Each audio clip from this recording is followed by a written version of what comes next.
जय सिया राम सभी को। क्या आपको ज्ञान है कि महाराज जनक के भाई का नाम क्या था और वो कहाँ के राजा थे? आइए यह हम आपको आज की कहानी में सुनाएंगे। आज हम आपको वाल्मीकि रामायण के बालकांड के अध्याय 70 की कहानी सुनाएंगे।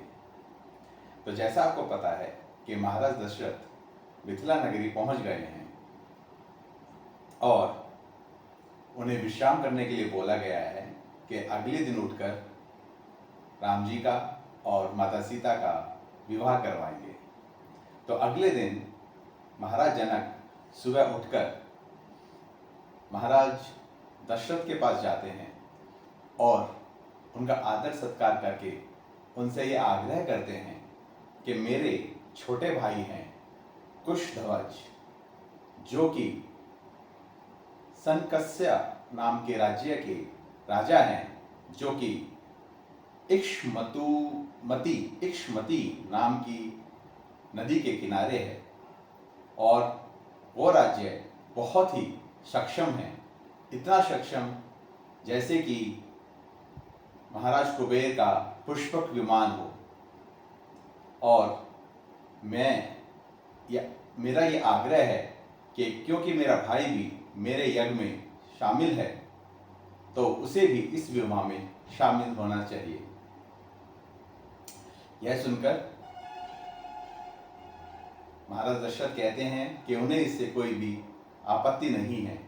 और उसके बाद महाराज जनक अपने मंत्री सतानंद जी से कहते हैं, जो उनके राजगुरु थे, उनसे कहते हैं कि आप अतिशीघ्र मेरे भाई कुशध्वज को उनकी नगरी से मिथिला नगरी बुला लीजिए। सतानंद जी अपने मंत्रियों से कहते हैं कि अतिशीघ्र जाओ और महाराज जनक के भाई कुशध्वज को मिथिला नगरी में आमंत्रित करो। वे सभी मंत्री बहुत ही जल्दी कुशध्वज की नगरी सनकस्या पहुंचते हैं और वहां पर जाके कुशध्वज को पूरी बात बताते हैं कि किस तरह दशरथ के पुत्र राम ने शिव धनुष तोड़ दिया और अब महाराज जनक की पुत्री सीता का विवाह उनसे होना है और महाराज जनक ने उनसे आग्रह किया है कि वो उस विवाह में आए। यह बात सुनकर कुशध्वज बहुत खुश होते हैं और अतिशीघ्र मिथिला नगरी पहुंचते हैं। वहां पहुंचकर वे अपने बड़े भाई महाराज जनक से मिलते हैं और उनसे पूरा हालचाल पूछते हैं। पूरा हालचाल पूछने के बाद महाराज जनक अपने मंत्री सुदामा से बोलते हैं कि आप जाइए और महाराज दशरथ से आग्रह कीजिए कि वो राजसभा में आए। महाराज दशरथ के पास जब सुदामा जाता है तो वो उनको प्रणाम करके उनसे पूरी बात बताता है कि महाराज जनक और उनके भाई कुशध्वज राजसभा में बैठे हुए हैं और वो चाहते हैं कि आप राजसभा में आए। जब महाराज दशरथ राजसभा में जाते हैं तो उस समय पर महाराज जनक और उनके भाई कुशध्वज एक उच्च स्थान पर बैठे हुए थे। उन्हें प्रणाम करके महाराज दशरथ कहते हैं कि हमारे तो भगवान हमारे ऋषि वशिष्ठ हैं और मैं उनसे आग्रह करता हूँ कि वो विश्वामित्र जी की आज्ञा लेकर मेरे कुल के बारे में आप सब लोगों को बताएं। तो मुनिवर वशिष्ठ उनके कुल के बारे में बताना आरंभ करते हैं। तो मुनिवर वशिष्ठ बताते हैं कि इस दुनिया को रचने वाले खुद ब्रह्मा हैं।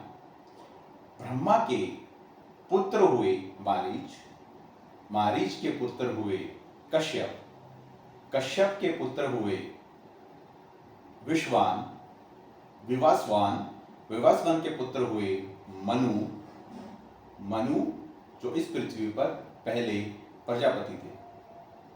मनु के पुत्र हुए इक्ष्वाकु, इक्ष्वाकु जो कि अयोध्या के पहले राजा हुए। इक्ष्वाकु के पुत्र थे कुशी, कुशी के पुत्र थे विकुशी, विकुशु के पुत्र थे बान, बान के पुत्र थे अनरण्य, अनरण्य के पुत्र थे पृथु, पृथु के पुत्र थे त्रिशंकु, त्रिशंकु के पुत्र थे धुंधुमर, धुंधुमर के पुत्र थे युनासव, युनासव के पुत्र थे मंधाता, मंधाता के पुत्र थे सुसंधि, सुसंधि के दो पुत्र हुए ध्रुवसंधि और प्रशंजित, ध्रुवसंधि के पुत्र हुए भरत और भरत के पुत्र हुए असीत। महाराज असीत के 3 बड़े शत्रु थे, उनके नाम थे हयहय, तलजड़ और सासबिंदु। इन तीनों शत्रु से हारने के बाद जब उनके पास बहुत ही कम सेना रह गई तो वो हिमालय चले गए तपस्या करने के लिए, किंतु वहां जाकर उनकी मृत्यु हो गई। परंतु उनकी मृत्यु से पहले जो उनकी 2 रानियां थी उन दोनों ने गर्भ धारण कर लिया था। उनमें से एक रानी ने दूसरी रानी का गर्भ को नाश करने के लिए दूसरी रानी को जहर दे दिया, जिसका नाम था कालिंदी। जो रानी थी कालिंदी, वहीं पर पास में ही भृगु के वंशज महर्षि च्यवन तपस्या कर रहे थे, उनके पास जाती है। महर्षि च्यवन बताते हैं कि तुम्हारे गर्भ में एक बहुत ही पराक्रमी राजा है, बेशक तुम्हें एक जहर दिया गया है, परंतु उस जहर का तुम्हारे गर्भ के ऊपर कोई भी असर नहीं होगा, और क्योंकि तुम्हारा पुत्र उस जहर यानी कि गर्भ के साथ ही जन्म लेगा तो उसका नाम पड़ेगा सगर। अब महाराज सगर के पुत्र हुए असमंज, महाराज असमंज के पुत्र हुए दिलीप, दिलीप के पुत्र हुए भागीरथ, भागीरथ के पुत्र हुए काकुस्त्य, काकुस्त्य के पुत्र हुए रघु, रघु के पुत्र हुए परवृद्ध, परवृद्ध महाराज परवृद्ध को श्राप देकर राक्षस बना दिया गया था और उनका नाम फिर पड़ा कलमस्पत। कलमस्पत के पुत्र हुए संकन्ना, संकन्ना के पुत्र हुए सुदर्शन, सुदर्शन के पुत्र हुए अग्निवरण, अग्निवरण के पुत्र हुए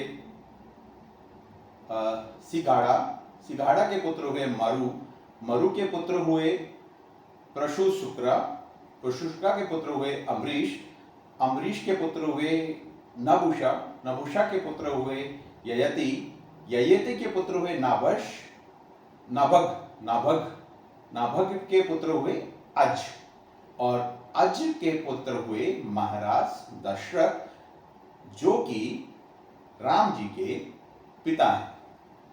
और आगे वशिष्ठ जी कहते हैं कि अयोध्या के कुल में सभी राजा बहुत ही पराक्रमी रहे हैं और हमेशा सत्य बोलने वाले रहे हैं, इसलिए इस कुल की कृति हमेशा ही बढ़ती रही है। और हमारा बहुत सौभाग्य होगा कि हम मिथिला नगरी में अपना राम का विवाह करवा पाए। इसलिए हे राजा जनक, आप बिल्कुल निश्चित होकर अपनी कन्या का दान कीजिए। और इस प्रकार से आज का अध्याय संपन्न होता है। कुछ रिवाज थे उस जमाने में कि पूरे कुल के बारे में बताया जाता था विवाह से पहले। अब थोड़ा कम हो गया है, कुछ 3 या 4 ही बताए जाते हैं और समय के साथ चीजें बदलती रहती हैं। परंतु वाल्मीकि रामायण से हमें बहुत कुछ सीखने को मिलता है और हम आप सबसे अनुरोध करते हैं कि आप हमारे पेज रामलखन यात्रा को ज़्यादा से ज़्यादा लोगों के साथ शेयर कीजिए, उनसे अनुरोध कीजिए कि वो हमें फॉलो करें। आप सबसे अनुरोध हम करते हैं कि आप हमारे कहानियों के ऊपर कमेंट कीजिए और आप सभी लोग सुनते रहिए प्रभु राम की कहानी, भक्त मनु की जबानी। जय सिया राम।